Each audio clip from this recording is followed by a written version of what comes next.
extenso. Tejido nervioso, pues prácticamente otro tejido básico, ¿verdad? Tanto como el tejido muscular, tanto como el tejido epitelial, tanto como el tejido conectivo, cuenta con su propio ambiente, cuenta con sus propias células, ¿verdad? Entonces, como es un tejido aparte, pues vamos a revisar primero sus elementos celulares. Posteriormente de los elementos celulares vamos a ver cómo se organiza propiamente el tejido, cómo esos elementos actúan, ¿verdad? Y después, ya en la parte final, vamos a revisar cada uno de los órganos del tejido nervioso. Por eso les digo que es un tema extenso, ¿verdad? Y obviamente la pura histología en sí, pues no la podemos ver tal cual. Necesitamos combinar algunas cositas, conceptos de anatomía, conceptos de fisiología, porque así es el tema, ¿verdad? No nomás es mencionar el tejido y ya, o sea, tenemos que también abarcar algunos conceptos ahí sencillos de fisiología o de anatomía, para que se entienda mejor, ¿verdad? No los podemos dejar a un lado. Por ejemplo, aquí dentro de las definiciones básicas, el sistema nervioso para llevar a cabo sus funciones, pues la división clásica en sistema nervioso central y sistema nervioso periférico. Desde el punto de vista funcional, ¿verdad? Lo dividimos en sensorial, ¿verdad? O aferente, motor o eferente, ¿verdad? El componente motor del sistema nervioso, ¿verdad? Pues lo dividimos en dos ramas. Una rama que es la rama, digamos que de control voluntario, que es el sistema somático, en donde la transmisión de un impulso de tejido nervioso pasa obviamente de una neurona hacia un elemento de nuestro cuerpo que tiene ese control voluntario, que en este caso es el músculo estriado esquelético, músculo estriado voluntario, ¿verdad? Mientras que el tejido nervioso cuenta con un sistema en donde la señal que transmite el sistema nervioso central pasa primero a un relevo, ¿verdad? A un relevo que es una neurona, y posteriormente esta emite una segunda señal, ¿verdad? Que va a terminar pues, en elementos del cuerpo que son involuntarios. Por eso se le llama sistema nervioso autónomo, ¿verdad? Y este sí, forzosamente cuenta con una estación de relevo, ¿verdad? En muchos de los casos, estos agregados que sirven como relevo forman unas estructuras llamadas ganglios, ¿verdad? Por eso cuando a veces dicen, es que es un ganglio, acuérdense que los ganglios pueden ser ganglios linfáticos o ganglios nerviosos. En el caso de este tema que vamos a revisar, pues cuando hablemos de la palabra ganglio, pues nos estaremos refiriendo a los ganglios nerviosos, ¿verdad? Que son agregados de cuerpos neuronales fuera del sistema nervioso, ¿verdad? Entonces, el sistema nervioso autónomo tiene esa propiedad de que el impulso que transmite se transmite a nivel central a fuerza, requiere un relevo y después el relevo emite la señal final para terminar en estructuras involuntarias como el control del músculo liso de las vísceras, como el control del músculo cardíaco, ¿sí? O incluso la secreción de glándulas, ¿verdad? Entonces, pues yo creo que de los elementos celulares del tejido nervioso, pues el más importante, ¿verdad? Pues son las neuronas, ¿verdad? Son los cuerpos neuronales, lo más llamativo, ¿verdad? Y no solo por el tamaño, sino por todo lo que traen atrás, la neurofisiología, ¿verdad? Lo hace un tema muy interesante, ¿verdad? Todo lo que esconden las neuronas. Pero fíjense que las neuronas no están solas, ¿verdad? Comparten el ambiente con un grupito de células que les sirven de apoyo, que les sirven de protección, que ayudan a que este ambiente se mantenga, ¿verdad? Estable. Estas células de apoyo, de protección al tejido nervioso, se le llaman células de la glía, o también se le conocen como células neurogliales, que de hecho son más abundantes que las mismas neuronas. Se dice que hasta 10 veces más, hay 10 veces más glía que neuronas. Entonces, pues obviamente una parte del tema, cuando platiquemos de las células, ahorita en unos minutitos, pues nos vamos a entretener hablando de esa glía, ¿verdad?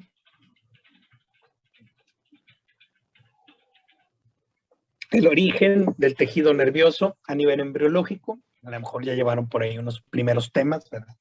El origen a partir de un epitelio especial que forma una estructura llamada tubo neural en el embrión, ¿verdad?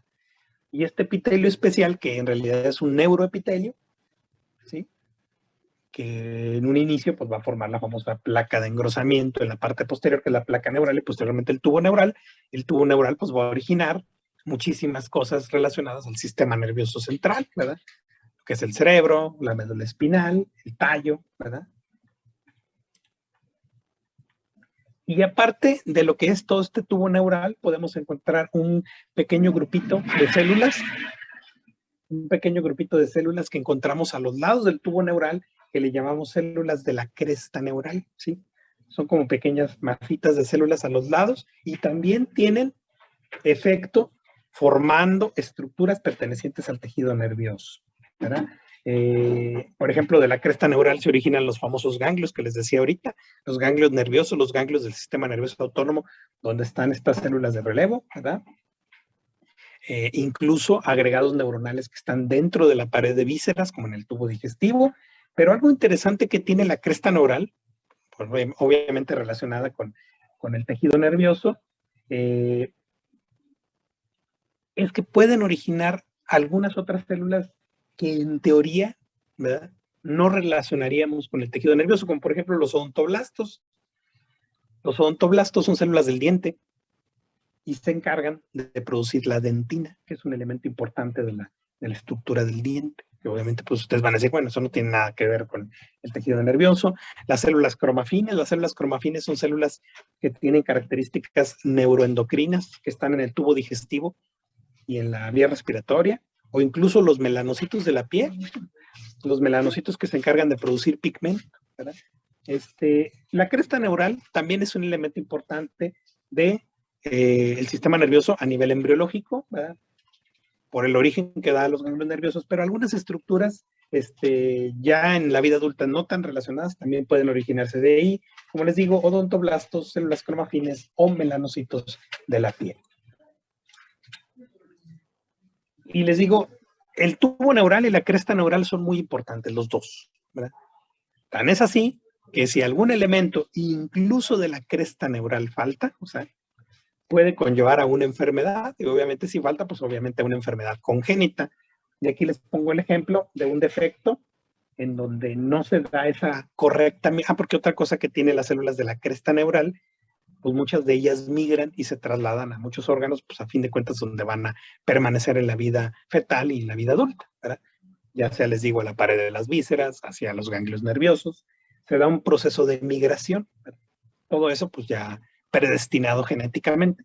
Entonces, les digo, es tan importante incluso la cresta neural, tan poquitas que son estas células, pero muy importantes, que incluso si no se da una migración adecuada, refiriéndome al grupito de células de la cresta que van a originar los plexos nerviosos en la pared de las vísceras y sobre todo el tubo digestivo, se origina una enfermedad que se le llama enfermedad de Hirschsprung o megacolon congénito. Aquí las células de la cresta neural no migraron adecuadamente a la pared del intestino, obviamente no se quedaron en la pared, se perdieron en el camino, y ese control autónomo, ¿sí?, ese control autónomo del intestino, pues se pierde, no hay control autónomo. Entonces, ¿qué pasa con el intestino? Pues no tiene peristalsis adecuada, o de plano, no hay peristalsis en él, y obviamente pues empieza a acumular desechos, y se empieza a crecer y a crecer y a crecer, y forma lo que se le llama megacolon congénito. Es una enfermedad que obviamente pues se diagnostica en etapas tempranas de la vida, los bebés, bebés que pues prácticamente no van al baño, incluso hay una variante de esta enfermedad en donde no es tan fuerte, ¿sí? Se da una migración incompleta de los elementos de la cresta neural, y en algunas zonas sí tienen células autónomas, en otras zonas no. Entonces el intestino pues medio funciona, por decirlo así. Otra cosa que tiene la enfermedad de Hirschsprung es que a veces la migración no se da en todo el intestino. Hay zonas en donde sí, zonas donde no, o solamente una parte, o una forma grave de la enfermedad de Hirschsprung, en donde la migración de las células de la cresta neural que formarán estas neuronas autonómicas, pues no se da en todo el colon. Y tristemente estos bebitos terminan en cirugía pediátrica y a veces pierden por completo todo el intestino grueso, porque pues de plano hay una agangliosis congénita, no hay células ganglionares porque no se da esta migración. Obviamente este intestino, ¿verdad?, pues no tiene peristalsis, ¿verdad?, simplemente acumula materia fecal, el intestino se dilata y obviamente se hace grandote, ¿verdad? Por eso la palabra de megacolon congénito, ¿verdad? Entonces, todos los elementos que forman el tejido nervioso, todos, absolutamente todos, son importantes y tienen funciones precisas. Si alguno de ellos falta, pues obviamente se va a traducir con enfermedad. Rápidamente, esta es una imagen de la pared del intestino. Todo esto que se observa, estoy aquí, déjenme les pongo el punterito.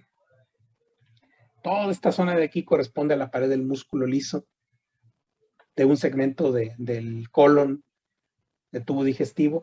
Y este nidito de células que se ve aquí en el centro, que se ven más pálidas, corresponden a esas neuronas, ¿sí? Neuronas del sistema nervioso autónomo que son importantísimas para propiciar la peristalsis.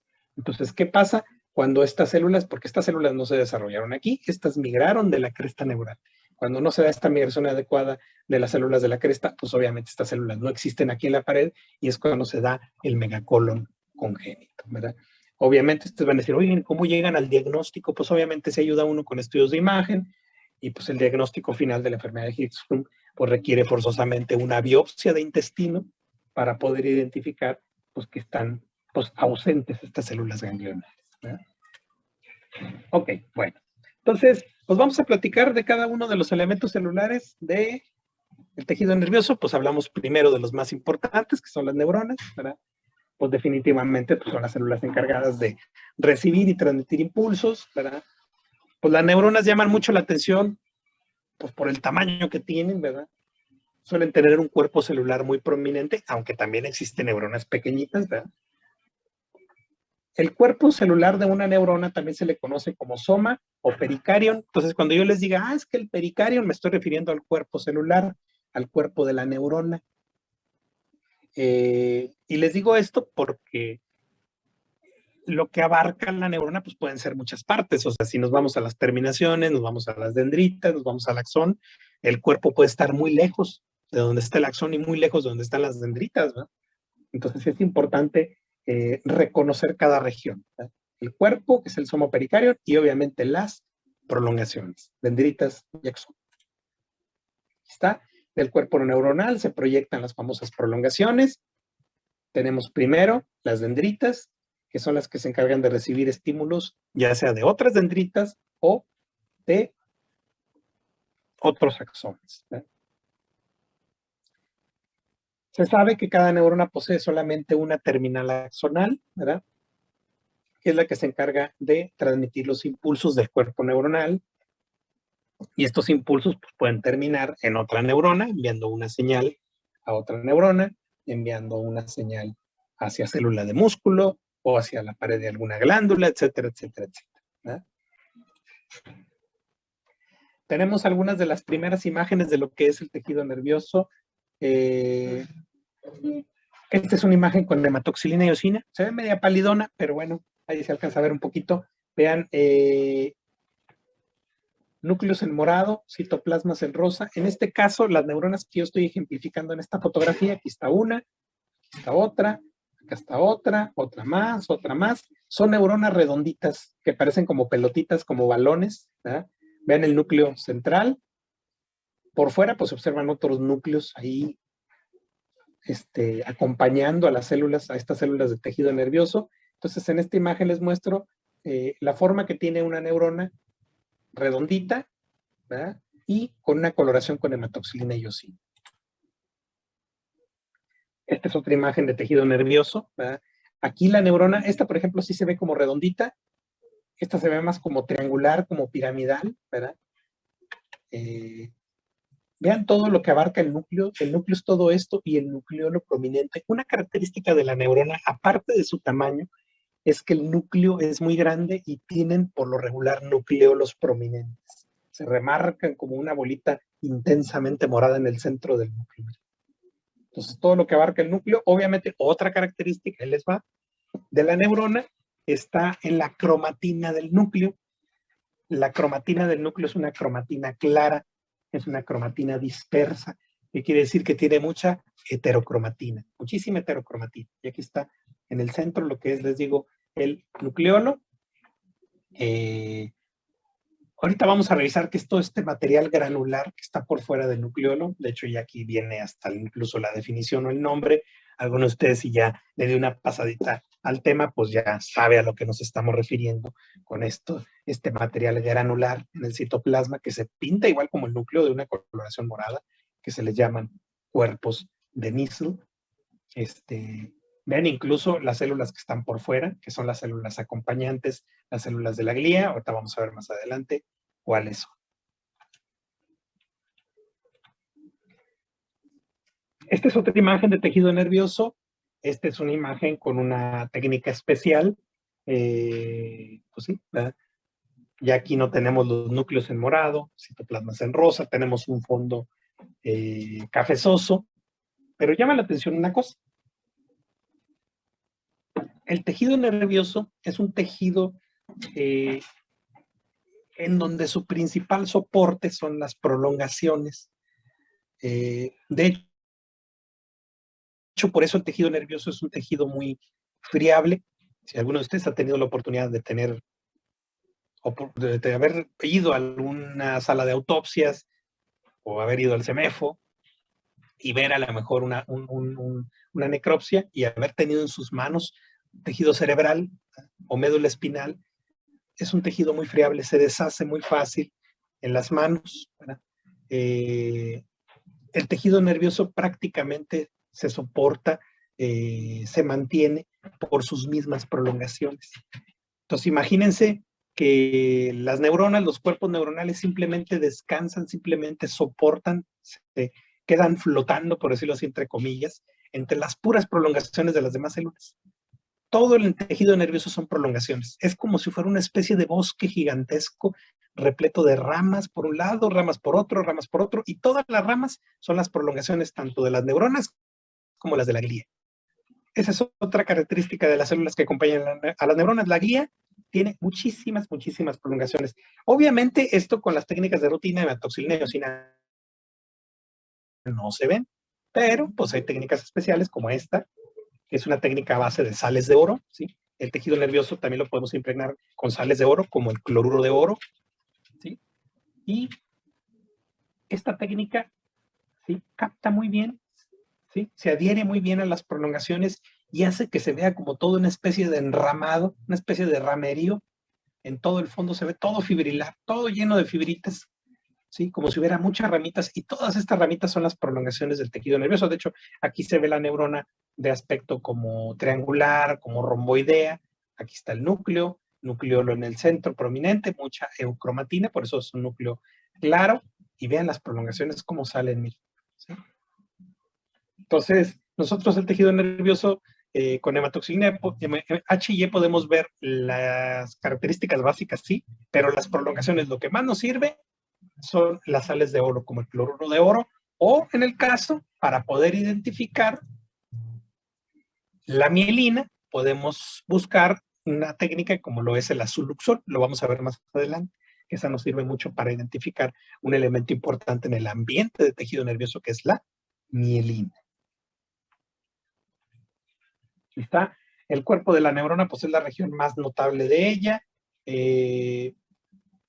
La mayor parte del citoplasma, con todo y esto, a pesar de que el cuerpo de la neurona sea muy grandote y ustedes lo ven y dicen, ay, ese cuerpo de la neurona es muy prominente, no todo el volumen del citoplasma está ahí. La mayor parte del volumen citoplásmico lo tenemos en las prolongaciones. El núcleo, pues les digo, es un núcleo central con una cromatina dispersa. Esto quiere decir que tiene mucha eucromatina y nucleolos prominentes. Aquí lo tenemos en un esquema. Se observa una neurona redonda. Todo esto sería el núcleo. De hecho, el núcleo ocupa un buen volumen de lo que es el soma. Vean la cromatina dispersa, mucha eucromatina. Aquí está lo que es el nucleolo prominente, ¿verdad? Y por fuera, bueno, pues todos los organelos con los que cuenta cualquier célula, ¿verdad? Lo que ustedes quieran, mitocondrias, lisosomas, peroxisomas, ¿verdad? Obviamente hay algunos organelos que en la neurona están mucho más desarrollados comparados con otras células, Ahorita los vamos a ir revisando qué elementos de los organelos son más prominentes en la neurona o que llaman mucho la atención. Y yo creo que empezamos hablando de el componente de la síntesis de proteínas. Yo creo que de todos los elementos de organelos, orgánulos celulares, la batería de la síntesis de proteínas de la neurona es la más prominente, ¿sí? Incluso visible con hematoxilina y eosina. De hecho, ya lo vimos ahorita en una fotografía. El citoplasma de la neurona tiene mucho retículo rugoso, muchísimo, ¿sí? Y si hay mucho retículo rugoso, hay mucha síntesis de proteínas y también es posible que encontremos muchos polirribosomas. Acuérdense que cuando hay polirribosomas se está dando una síntesis de proteínas a altas velocidades, ¿no? Se requieren muchos ribosomas. Entonces, cuando se aglutinan este retículo rugoso y esos polirribosomas forman áreas en donde se capta más la hematoxilina, obviamente, y da una coloración basófila en ese sitio, ¿verdad? Por esa aglutinación, ¿verdad? En el citoplasma, y forman un material, que ya lo vimos ahorita vamos a ver otra vez, un material granular, citoplásmico, basófilo, que recibe el nombre de cuerpos de Nissl. Entonces, los cuerpos de Nissl representan el retículo rugoso prominente y muchos poliribosomas y se observa como un material granular basófilo. Vean esta fotografía muy interesante porque es una fotografía con mucho acercamiento, ¿sí? Con aceite de inmersión para que vean el cuerpo neuronal, una neurona gordita, redondita. Vean en el centro el núcleo, todo esto abarca lo que es el núcleo. Vean el nucleolo prominente. Y aquí tenemos, ¿verdad? Lo que es la cromatina, les digo, predomina mucho la eucromatina. Ahora ustedes préstenle atención al citoplasma. El citoplasma se observa granular, ¿sí? Muy granular, con un material basófilo, ¿sí? Disperso, que les digo forma estos granulitos morados, ¿sí? Este material granular basófilo pues representa lo que son los cuerpos de Nissl. Y los cuerpos de Nissl no es más que el retículo rugoso y poliribosomas, ¿sí? Entonces, un material granular, morado, basófilo. Se dice que el retículo rugoso no existe en el sitio donde se origina el axón, que es a lo que se le llama como montículo del axón o el famoso cono axonal, ¿verdad? Pues obviamente otro elemento también muy desarrollado en las neuronas también es el retículo endoplásmico liso, que en el caso, ¿verdad? De las neuronas recibe el nombre de cisternas hipolemates, ¿sí? Cisternas hipolemates. También tenemos un aparato de Golgi muy desarrollado, prominente, con múltiples cisternas, pues por eso les digo, o sea, toda la batería de síntesis proteica está muy desarrollada en las neuronas, ¿verdad? Hay múltiples mitocondrias, ¿verdad? Se dice que predominan en los extremos terminales de los axones, porque pues sí se necesita energía para ayudar a poder, pues ahora sí que hacer la exocitosis de los neurotransmisores, ¿verdad? Yo creo que de todos los organelos, los más dinámicos en el movimiento o en el desplazamiento, pues definitivamente son las mitocondrias, ¿verdad? Se mueven muchísimo a lo largo de las prolongaciones, ¿verdad? Incluso, como se dice, con el microscopio electrónico se puede ver que tienen un desplazamiento, ¿verdad? A lo largo de las terminaciones por medio de microtúbulos. Acuérdense que los microtúbulos son los elementos de la célula que ayudan al movimiento de organelos, ¿verdad? Entonces, pues las mitocondrias suelen ser muy prominentes en las neuronas, incluso desplazándose mucho en cada uno de sus elementos. También tenemos inclusiones, ¿verdad? Algunas neuronas en ciertas partes del tejido nervioso, y me refiero en el sistema nervioso central, pueden acumular metabolitos de la melanina, que de hecho estos metabolitos de la melanina forman un pigmento café. Esta melanina especial se le llama neuromelanina, ¿verdad? Y lo encontramos en una zona que se llama sustancia negra del mesencéfalo y en el locus ceruleus, ¿verdad? Aquí llama la atención porque son neuronas con un citoplasma, con un material cafezoso como la melanina, como la que hay en los melanocitos, ¿verdad? Se dice que esta neuromelanina, ¿verdad?, se acumula como un producto accesorio, ¿sí?, relacionado con la síntesis de neurotransmisores, ¿verdad? Podemos encontrar o pigmentos en las neuronas la presencia del famoso pigmento pardo o pigmento del envejecimiento. No es raro, ¿verdad?, en las personas ya viejitas cuando nos mandaban los especímenes de autopsia, aparte de que se observaba el cerebro atrófico, ¿verdad?, disminuido de tamaño, ¿verdad?, por esa atrofia cerebral, por el envejecimiento. Al momento que tomábamos los cortes histológicos, en las neuronas podemos ver una gran cantidad importante de pigmento de lipofucina, ¿sí? Entonces, entre más grande esté la persona, por lo regular arriba de 70 años, se pueden observar ya acumulados en el citoplasma un pigmento pardo, un pigmento dorado, que es ese pigmento del envejecimiento de lipofucina. En algunas células también se puede identificar pigmentos a base de hierro, ¿verdad? Y también se ven con mayor edad, en personas con mayor edad. Citoesqueleto, sí, el citoesqueleto de las neuronas pues muestra las famosas neurofibrillas, ¿verdad?, compuestas por neurofilamentos con un espesor de 10 nanómetros, ¿verdad? Les digo, pueden ser vistas en el cuerpo de la neurona y en las prolongaciones, ¿verdad? Entonces, un elemento importante dentro del citoesqueleto son las neurofibrillas. Y que no se les olvide que el filamento clave, el filamento intermedio clave de las neuronas son los famosos neurofilamentos. ¿Por qué les digo esto? Porque los filamentos intermedios ayudan a distinguir una estirpe de otra. ¿Por qué? Porque la glía tiene un filamento intermedio diferente al de las neuronas. Ustedes van a decir, bueno, pues si es tejido nervioso, pues todos tienen neurofilamentos. Y no es cierto. Solamente las neuronas tienen este filamento intermedio, que son los neurofilamentos, y la glía tiene un filamento intermedio diferente. Ahorita lo vamos a ver.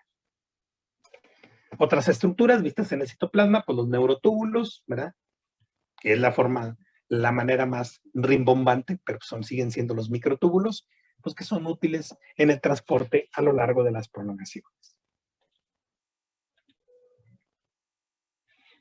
Aquí tenemos una imagen con la microscopía electrónica. Acuérdense que es una imagen en 2 dimensiones, microscopio electrónico de transmisión. Vean esta neurona de aspecto como romboidea. Aquí se puede observar todo esto es el núcleo. Vean cómo tiene mucha eucromatina, nucleolo prominente y pues obviamente distintos organelos. Por fuera está todo el ambiente con las prolongaciones, ¿verdad? Ok. Déjenme, les mando ahorita otro link para continuar porque ya nos quedan unos segunditos. ¿Sale, vale? Ahorita se los paso.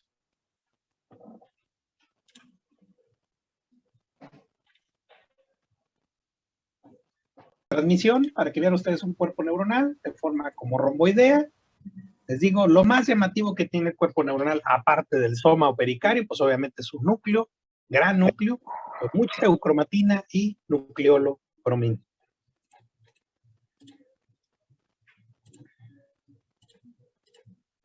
Ok, hablemos entonces un poquito de las prolongaciones.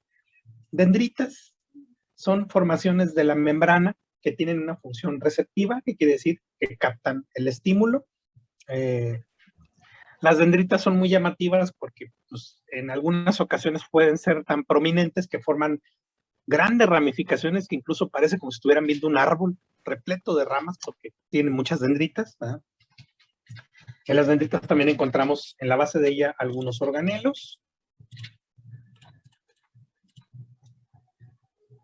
Muy abundante a nivel de las dendritas, pues la presencia de mitocondrias.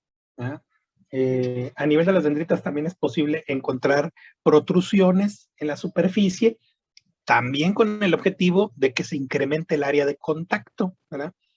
Estas protrusiones en la superficie se les llaman espinas, ¿verdad?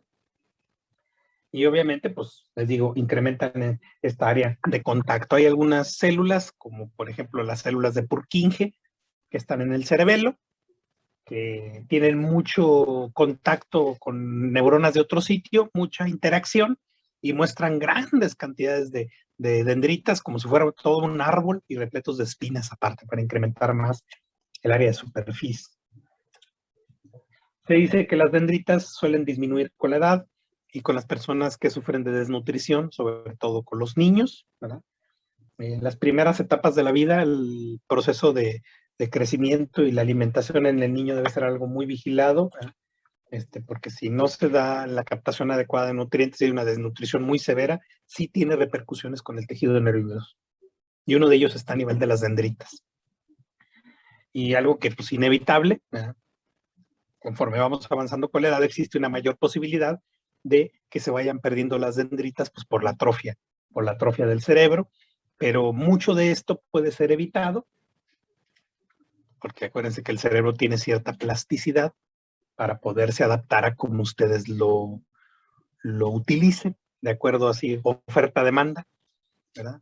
Si la persona es una persona que tiene habilidades visuales y la sigue manteniendo, o habilidades de la lectura, o habilidades de cierto tipo de ejercicios, así tenga 50, 60 años, esa zona, ese sitio que utiliza el cerebro se va a seguir manteniendo y no va a tener atrofia, y las dendritas van a seguir manteniendo sus conexiones. Entonces, mucho del funcionamiento del cerebro conforme se va acercando las etapas mayores de la vida depende de cómo lo usen, ¿sí? Es lo que es la plasticidad, y el cerebro sigue manteniendo, ¿verdad?, esas habilidades, y obviamente las dendritas, que son importantes en esto, pues también siguen manteniendo.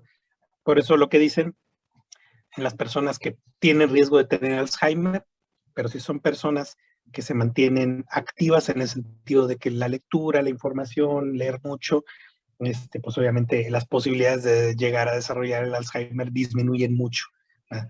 Entonces, y todo esto se debe a la plasticidad. Entonces, mucho de esto depende de las dendritas. Aquí está, vean, algunas de las figuritas, lo que es el cuerpo neuronal, obviamente todas las dendritas que tiene, lo que es la estructura del axón, ¿verdad? Que les digo, el axón puede terminar ya sea en un cuerpo dendrítico, en una célula muscular, en una pared de una glándula, etcétera, etcétera. Entonces, tenemos el axón, o también llamado cilindroeje, ¿verdad? Pues obviamente surge como una prolongación única, delgada, y suele extenderse en distancias muy variables. Extenderse en unas cuantas micras, 100, 200 micras, o hasta longitudes que puede ser de hasta 1 metro. Entonces, imagínense ustedes, ¿verdad? Por ejemplo, los axones que vienen en el nervio ciático, es uno o el más grueso de todos los nervios, ¿verdad? Que pues transmiten los axones que tienen el control sobre los músculos de la extremidad inferior, ¿verdad? Pues obviamente esos axones, pues es esperado que sean axones muy largos. Y más si la persona aparte se acarrea, pues, que es una persona de estatura, pues, todavía más, ¿verdad? Entonces, los axones, pues les digo, pueden tener distintos tamaños, pueden ser cortitos o pueden ser incluso muy largos. Algunos axones también tienen ramas colaterales o incluso arborizaciones. ¿Qué quiere decir esto? El axón se ramifica y forma muchas ramitas terminales para tener más sitio de contacto. Esto lo vemos en el tejido muscular, por ejemplo, y eso ya lo van a revisar ustedes más adelante. En el control que tiene el sistema nervioso somático, no es el mismo control, por ejemplo, en la contracción, no sé, del músculo recto anterior, al control que puede tener los músculos, no sé, intrínsecos del pulgar, por decirlo así. Pues obviamente el tipo de movimientos más finos, ¿verdad? Pues obviamente el control nervioso debe ser mayor en los músculos del pulgar, y obviamente las ramificaciones, las ramas terminales o las arborizaciones van a ser mucho mayor al control que necesitas en los rectos anteriores, por decirlo así, ¿verdad?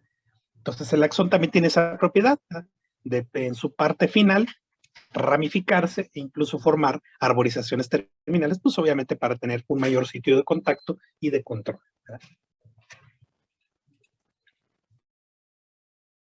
Algunas imágenes de algunos cuerpos neuronales, algunos utilizan la estructura del axón para poder clasificar a las neuronas en los famosos tipos de neurona unipolar o pseudo-unipolar, que la neurona bipolar, que la neurona multipolar, ¿verdad? Ahorita vamos a platicar un poquito de eso. Y aquí incluso les menciono, aquí está en la parte derecha, inferior, la célula de Purkinje, que les digo que es una célula que llama mucho la atención porque parece como si fuera un árbol repleta de tentáculos y ramificaciones. Así es el aspecto de la célula de Purkinje, que tiene muchísimas conexiones. Es una célula especial que ubicamos en el cerebelo. De hecho, es una de las neuronas más grandes que existen y es una neurona muy llamativa en los cortes histológicos. Les digo, ojalá y tengamos la oportunidad de que ya esto se reanude el próximo mes y ya con tiempo, poco a poco. En teoría son muchas sesiones de laboratorio, pero como pues, el módulo dura mucho tiempo, pues va a haber espacio para todos, como quien dice. Y tenemos por ahí un corte de cerebelo muy bonito y se pueden observar las células de Purkinje muy llamativas. De hecho, el material de tejido nervioso para el laboratorio es un material muy interesante y muy bien preservado que tienen ahí en la escuela. Pero bueno. Ok. Entonces, el montículo del axón, pues es la región más notable, ¿verdad? En su origen, ¿verdad? Que es la parte donde se origina en el cuerpo de la neurona, que es lo que le llamamos el cono axonal, forma una especie de pirámide, ¿verdad? Desde el inicio del origen del axón hasta el inicio de la vaina de mielina, se le conoce como segmento inicial del axón.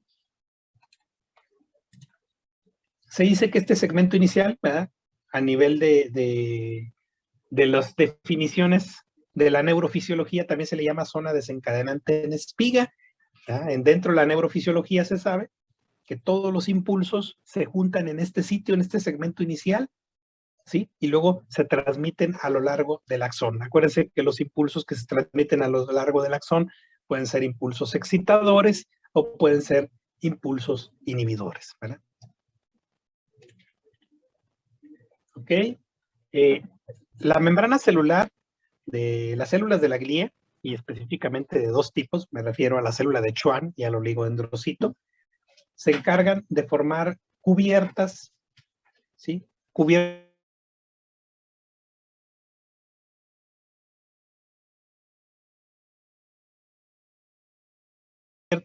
para los axones, ¿verdad? La mielina, que surge como una envoltura de la membrana celular, es la responsable de darle a los axones, cuando están acumulados en grandes volúmenes, una coloración blanquecina brillante. Por eso el tejido nervioso tiene esa coloración cuando se observa. Les digo, si ustedes lo ven incluso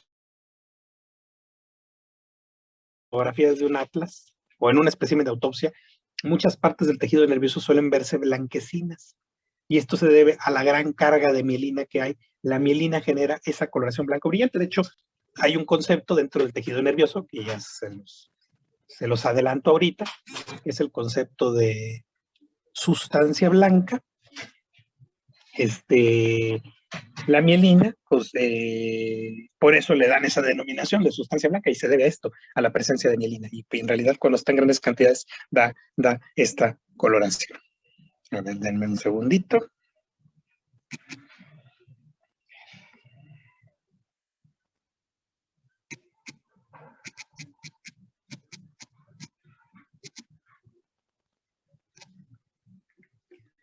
Ok.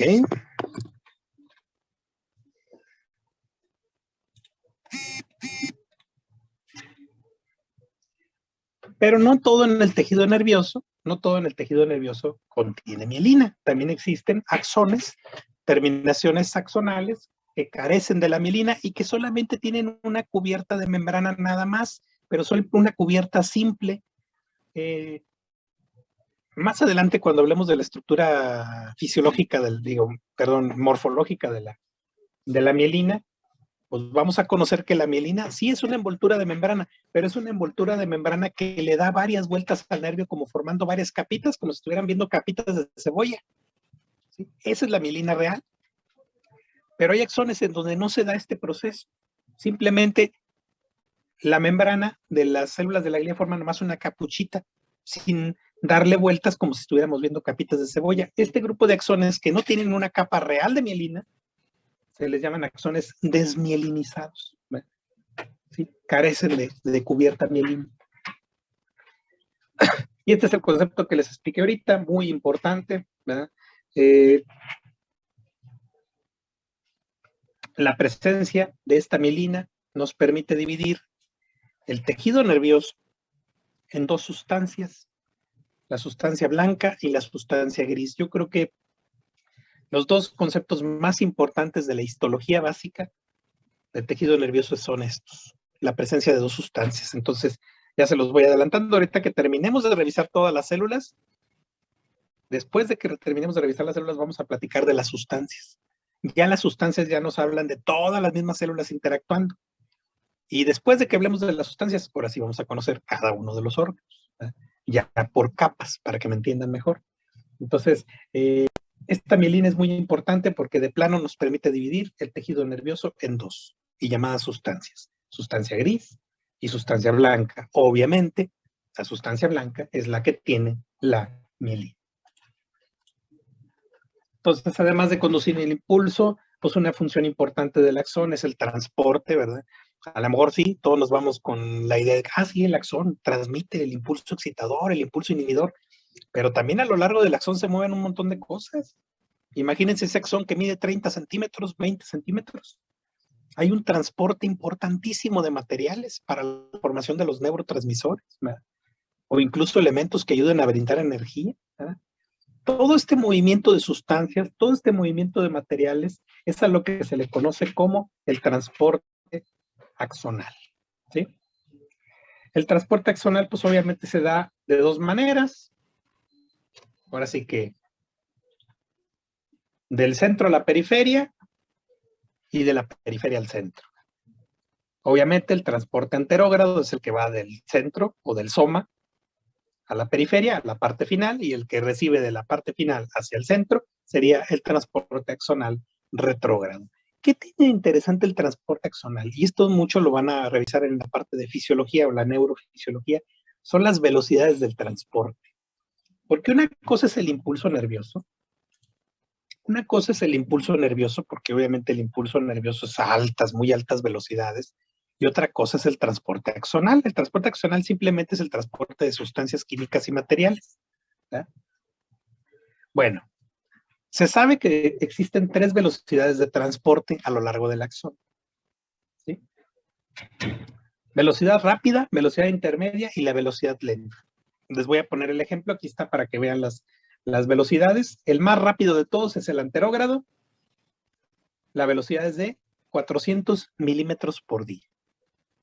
Mientras que el más lento de todos es el de regreso, el retrógrado, con una velocidad de 0.2 milímetros por día. Esas son las velocidades del transporte axonal. Para que lo vean en comparativo. Obviamente el intermedio, pues lo ponemos a la mitad, ¿sí? Pero pues obviamente sepan y recuerden que el transporte axonal es muy diferente a la transmisión del impulso nervioso. Son dos cosas y dos eventos muy, muy distintos. Y aquí está, el transporte axonal no solo distribuye materiales para la conducción nerviosa, sí hay más cosas, ¿verdad? Igual para la síntesis de neurotransmisores, sino también ayuda a proporcionar, ¿sí? Materia prima que conserve la estructura del esqueleto del axón. El esqueleto de este cilindro eje de este axón es un esqueleto muy bien desarrollado, principalmente conformado por los neurofilamentos que ya mencionamos, pero todo este esqueleto debe estar bien, bien mantenido, ¿sí? Si alguna zona requiere algún recambio de algún filamento, pues obviamente se sintetiza, se transporta y se coloca en ese sitio. Entonces, también el transporte axonal, aparte de mover sustancias químicas, nos sirve para asegurar la conservación del esqueleto de este axón, que también es clave. Microtúbulos, pues importantísimo para mantener el transporte a lo largo del axón. Y tenemos dos moléculas importantísimas que nos sirven como especie de gasolina para ayudar al desplazamiento de sustancias químicas.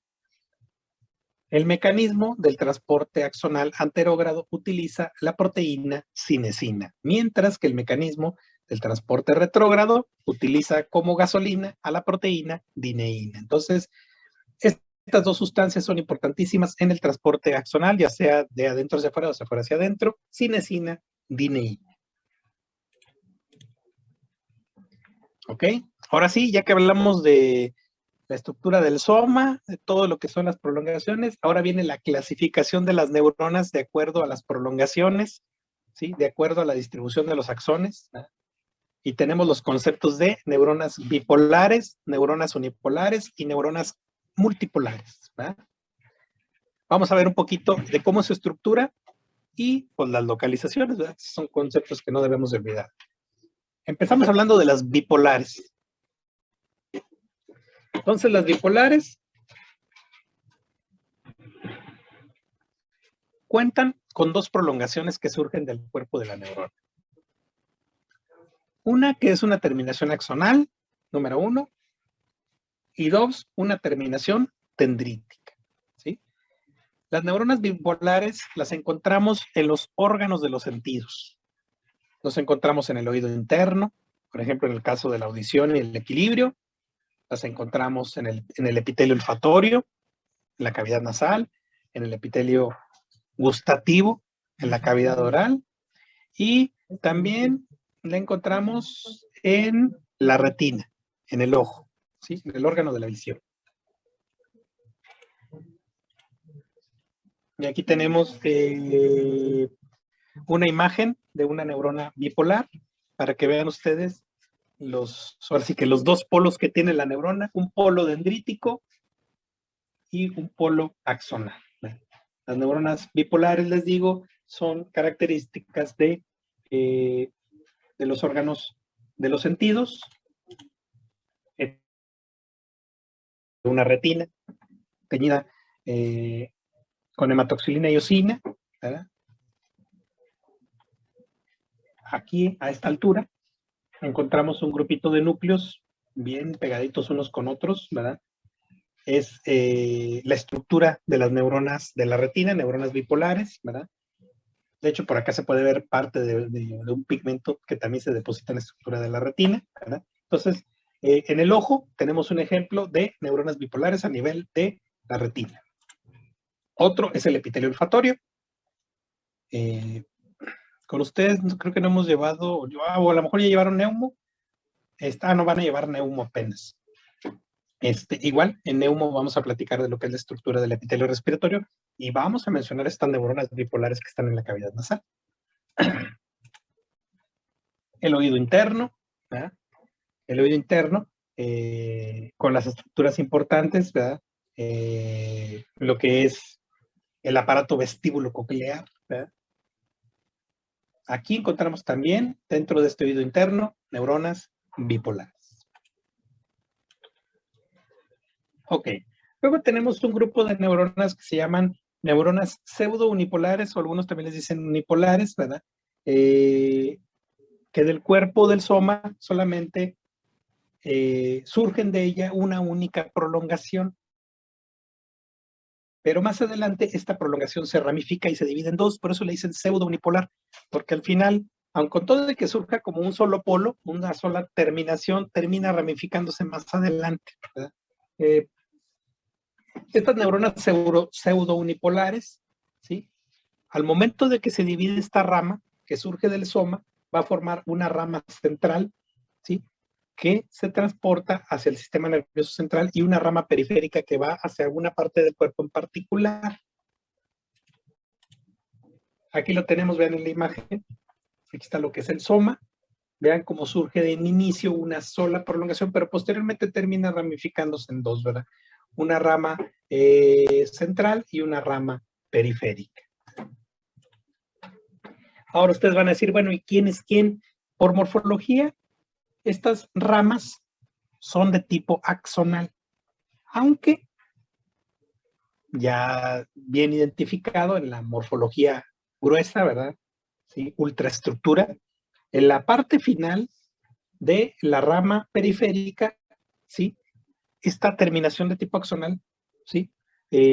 Termina formando múltiples arborizaciones dendríticas. Entonces, la rama central se va a quedar como una rama axonal y la rama periférica, a fin de cuentas, va a terminar siendo dendrítica, sensitiva. El sitio de localización de las neuronas unipolares o pseudounipolares es el ganglio de la raíz posterior o el ganglio de la raíz dorsal. Y ahorita que están revisando algo de anatomía, pues ya van a ubicar que es el ganglio de la raíz posterior, ¿verdad? Que van ahí esta estructura como si fueran cuentitas de collar hacia la parte posterior y a los lados de la médula espinal, ¿verdad? Entonces aquí en el ganglio de la raíz posterior encontramos estas neuronas unipolares o pseudounipolares que son muy características porque son neuronas que parecen pelotas, redonditas, como si fueran bolitas, miren. Son neuronas grandes, pero redondas, como si fueran baloncitos.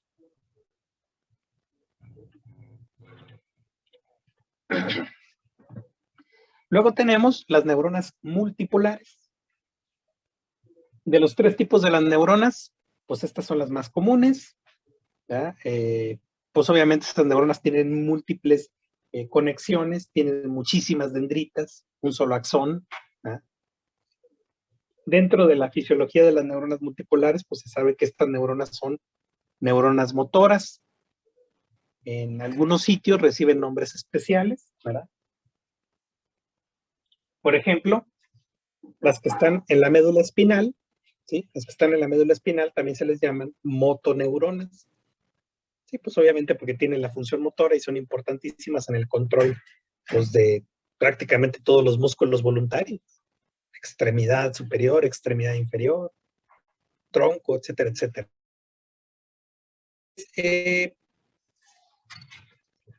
Otra característica que tienen estas neuronas multipolares es que son de gran tamaño, son neuronas muy prominentes. Por ejemplo, las motoneuronas de la médula espinal se pueden llegar a medir varias micras, me refiero a 70, 80 o hasta 90 micras de diámetro, que es un tamaño muy grande.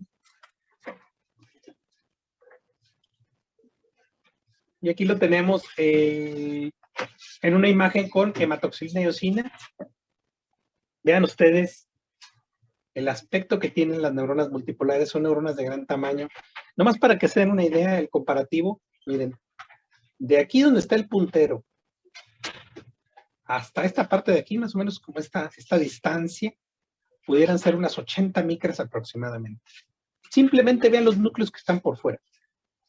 Los núcleos de las células de la glía que están por fuera están chiquititos comparados simplemente con el puro núcleo de la motoneurona, para que se den una idea de lo prominentes y grandes que son. Esta es una imagen de la médula espinal y del asta anterior de la médula espinal, que es la que tiene esas motoneuronas. Entonces, estas neuronas multipolares suelen ser de gran tamaño. Entonces, también las neuronas, tomando en cuenta la morfología de las terminaciones, que fue la primera clasificación, bipolar, multipolar, unipolar, también tenemos una clasificación de acuerdo a la fisiología. Las neuronas pueden ser sensoriales, que también se les conoce como neuronas aferentes, ¿verdad? Las cuales son las que reciben impulsos de sus terminaciones dendríticas y obviamente se encargan de transportar la información al sistema nervioso central, obviamente cerebro, médula espinal, para su procesamiento. Neuronas sensoriales aferentes que captan estímulos. Tenemos las neuronas eferentes, ¿sí? Que son las neuronas que tienen un efecto motor. Sus impulsos se transmiten desde el sistema nervioso central, van a lo largo del axón y terminan, ¿sí?, enviando una señal, ya sea a otra neurona o a músculos, glándulas, al corazón, etcétera, etcétera. Esas son las neuronas motoras.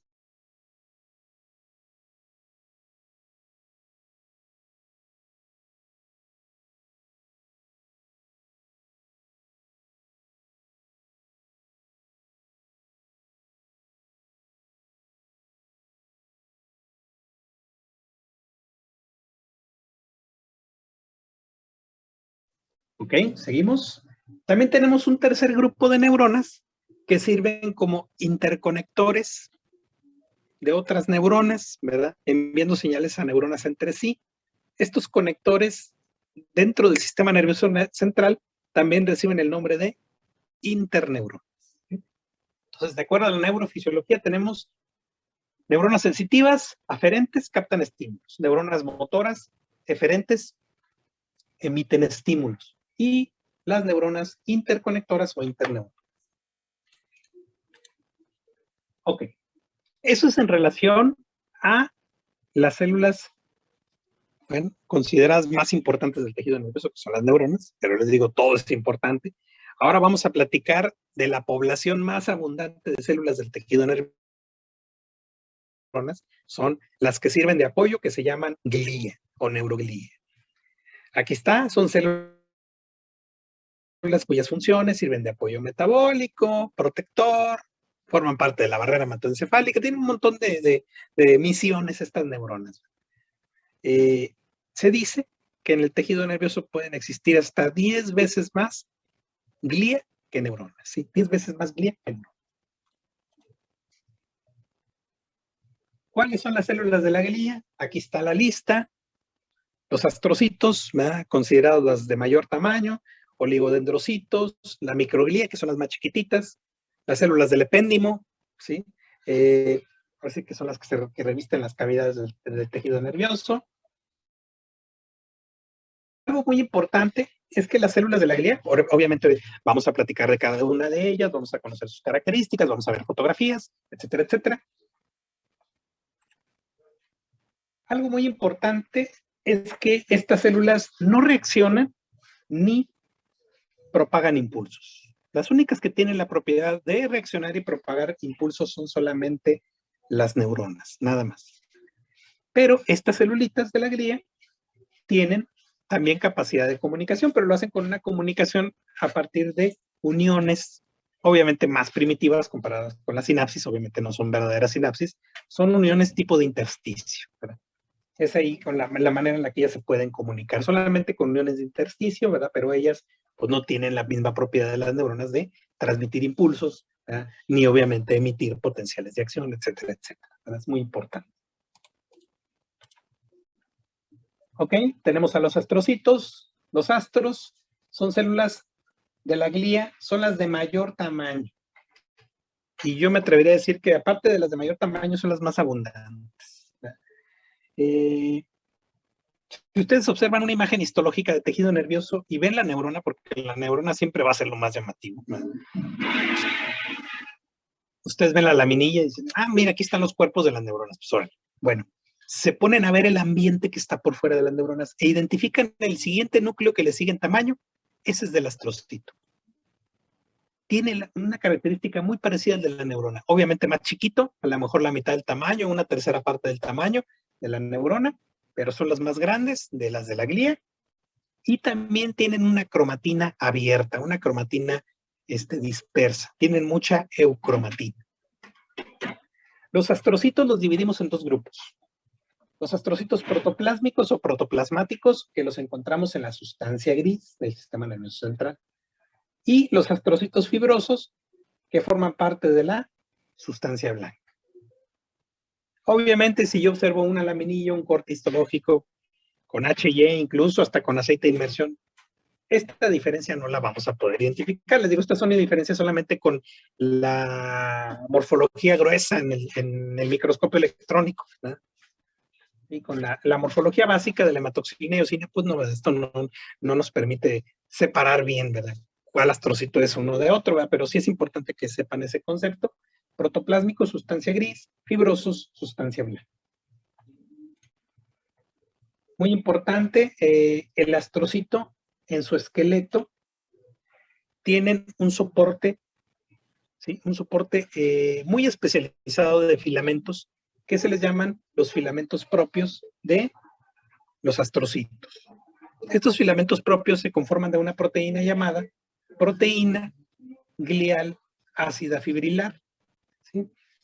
Entonces, no olviden que el filamento intermedio, entonces, de la glía, y pues obviamente de los astrocitos, es la proteína glial ácida fibrilar. Esas son sus siglas, PGAF. Aquí está algo de la morfología, los astrocitos protoplásmicos, ¿verdad? Que nuevamente, que no se nos olvide, protoplásmicos, gris; fibrosos, blanco. Bueno, protoplásmicos en la sustancia gris son células de aspecto estelar, como si simularan una estrella. Tienen muchas prolongaciones, pero con ramificaciones cortas. Esta sería una imagen de un protoplásmico para que me entiendan mejor. Tiene un aspecto como una célula, como una estrella. Vean cómo salen muchos picos de ella, como se ven viendo los picos de una estrella. Imagínense una piñata de estrella, como esas de Navidad. Entonces, es una célula de aspecto estelar con prolongaciones cortas. Y vean incluso cómo este astrocito, acuérdense, protoplásmico, sustancia gris, emite tentáculos que abrazan un vaso sanguíneo. Este es un vasito sanguíneo, ¿sí? Los astrocitos contribuyen a la formación de la barrera hematoencefálica, ¿sí? Son muy importantes en la barrera hematoencefálica. Entonces, bueno, Aquí les menciono protoplásmico. Aquí está. Las puntas de algunas prolongaciones de estos astrocitos terminan como pedicelos o piecitos, ¿sí? Que abrazan la estructura de los vasos sanguíneos, ¿verdad? ¿Sí? Estos pedicelos también se les llaman pies vasculares, ¿verdad? Incluso hay algunos astrocitos que tienen esta propiedad, ¿verdad? De dar prolongaciones incluso hacia las meninges, fíjense. Ya ahorita que están llevando sus clases de anatomía, que van empezando, las meninges pues son las envolturas especiales de tejido conectivo que recubren al tejido nervioso, ¿verdad? Las meninges, estas sí son tejido conectivo. Las meninges ustedes las tocan y es como si estuvieran agarrando un cuerito, una cubierta, una membrana. Bueno, algunos de estos astrocitos emiten prolongaciones hacia la pia madre. La pia madre es una capa de esas meninges y contribuyen a formar una barrera que se le llama membrana pia madre miliar. Eso lo vamos a ver más adelante, ¿verdad? Pero bueno, vean cómo los astrocitos tienen muchas misiones. Aquí tenemos una imagen con el microscopio electrónico. Vean cómo el núcleo, este es el núcleo del astrocito, es un núcleo con una cromatina dispersa. ¿Qué quiere decir esto? Que tiene mucha eucromatina. En algunos se puede ver en nucleolo, en otros no, pero sí, es clásico la cromatina dispersa, mucha eucromatina, y lo más importante es el que le sigue en tamaño, a las neuronas, ¿no? Vean, acá tenemos unos astrocitos protoplásmicos de este lado, en la fotografía inferior del lado derecho, miren, prolongaciones cortas, ramificadas. Y el fibroso, este sí, tiene prolongaciones largas y prácticamente no ramificadas, pero lo que tiene la diferencia del fibroso es que sí tiene prolongaciones muy largas comparada con el protoplásmico. El protoplásmico es más que todo de aspecto estelar porque sus prolongaciones son cortas y las ramificaciones se quedan en esa parte, en esas mismas prolongaciones cortitas, pero este no. El fibroso sí tiene prolongaciones muy largas, ¿verdad? Además, los astrocitos se encargan de eliminar iones y remanentes del metabolismo neuronal, ¿sí?